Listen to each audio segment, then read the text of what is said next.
2025 թվականը շրջակա միջավայրի նախարարության համար նշանավորվեց համակարգային փոփոխություններով միջազգային հարթակում Հայաստանի դերի էական ուժեղացմամբ։ Ամբողջ տարին իրականացվել է խստացված վերահսկողություն։ Ամփոփիչ մամուլի ասուլիսում նախարար Համբարձում Աթևոսյանը ներկայացրեց իրականացված աշխատանքների ամբողջական պատկերը։ Սկսած Սևանալճի ափամերձ տարածքներից մինչև 2026-ին Հայաստանում կայանալիք COP17 համաժողովի նախապատրաստական աշխատանքներ։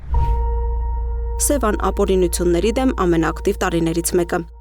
Սևան ազգային պարկում ապօրինությունների դեմ պայքարը 2025-ին աննախադեպ ակտիվ էր։ 2021-ից 25 թվականներին ընդհանուր առմամբ ապամոնտաժվել է 148 ապօրինի շենք, որից միայն 61-ը 2025 թվականին, ինչը գրեթե կրկնակի ավելի է նախորդ տարվա համեմատ։ Միևնույն ժամանակ 2020-ից 25 թվականների ընթացքում լուծարվել է 143 պայմանագիր ընդհանուր 251 հեկտար տարածքով, որոնցից 33-ը 2025 թվականին։ Պետությանն է վերադարձվել 79 հեկտար տարածք։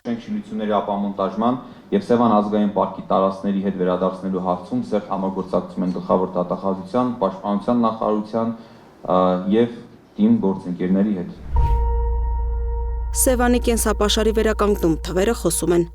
Սևանալճի էկոհամակարգի վերականգնման ուղղությամբ իրականացվել են լայնածավալ աշխատանքներ պետբյուջեի ֆինանսավորմամբ 2025 թվականին լիճ է բաց թողնվել ամառային եւ գեղարքունի ենթատեսակների 836,000 իշխանի մանրածուկ, նախատեսված 500,000-ի փոխարեն։ Համեմատության համար նշվեց, որ 2024-ին այդ թիվը կազմել էր 390,000։ Բացի այդ, Սևանի կողակի բնական պաշարների վերականգնման նպատակով հավաքագրվել է 3000 հատ ծնողական կազմ, որից ստացված մանրածուկը նախատեսվում է լիճ բաց թողնել 2027 թվականին։ Նախարարն այդ գործընթացը որակեց աննախադեպ։ Առաջին անգամ գետային էկոհամակարգերում արժեքավոր ձկնատեսակների վերարտադրության համար հավաքագրվել է կարմրախայտի 2500 հատ ծնողական կազմ,